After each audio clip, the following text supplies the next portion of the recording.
Magandang araw sa lahat, welcome po ulit dito sa ating channel ang Biyahe y Komida. Maraming salamat sa lahat ng nag-subscribe indeed. Punta tayo sa ating topic, March 24, 2026. Ay de las Alas que rebels pa ring magka-jowa, but I love myself more. Hindi pa rin tuluyang isinasara ng comedy queen na si Ay de las Alas ang kanyang puso sa panibagong pag-ibig. Kahit na nga dramatic at napakasakit ng paghihiwalay nila ng dating asawang si Gerald Sibayan ay tuloy pa rin ang pagkapit ng veteran comedian sa love. Pero ayon sa aktres, sa ngayon ay mas gusto muna niyang i-enjoy uli ang pagiging single and independent woman, lalo na ang muli niyang pagiging active sa showbiz. Sa latest episode ng vlog ng kapamilya broadcast journalist na si Bernadette Sembreno ay nakachikahan niya si Ay at napag-usapan nga ang posibilidad na magmahal siya uli. I love myself more. Martina, let's go. Mahalin mo ang sarili mo. Lahat ng makakapagpasaya sa'yo, gawin mo. Ikaw muna ngayon, ang sagot ng aktres. Ngunit aniya, bukas pa rin naman siya sa posibilidad na pumasok uli sa isang seryosong relasyon kung may darating na bagong pag-ibig. Ayaw ko ring magsalita ng tapos kasi baka mamaya mabash na naman ako. For now, aayusin ko muna lahat-lahat ng gusto ko. Mag-gym ako, mag-high rocks ako, saad pa niya.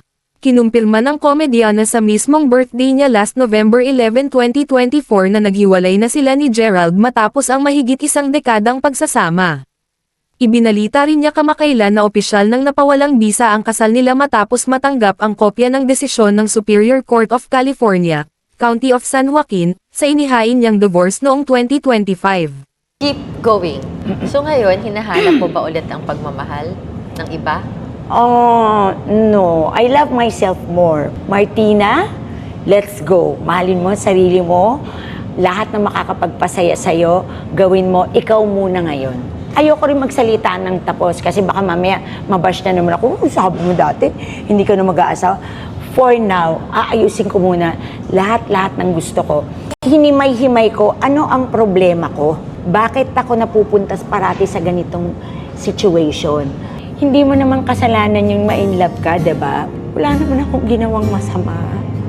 Bakit parang ganun? Parang pumatay ako ng tao, nag-boyfriend lang ako. Yung ang sasama talaga ng sinasabi sa akin. Panoorin ang buong video sa Bernadette Sembreno YouTube channel at mag-subscribe, i-click ang mga link sa description box. At yan ang ating latest showbiz chika update for today. Huwag kalimutan mag-subscribe, i-click ang notification bell for more showbiz chika updates at suportahan po ang ating Facebook page. Maraming salamat sa lahat ng nag-subscribe indeed, magandang buhay sa lahat, adios.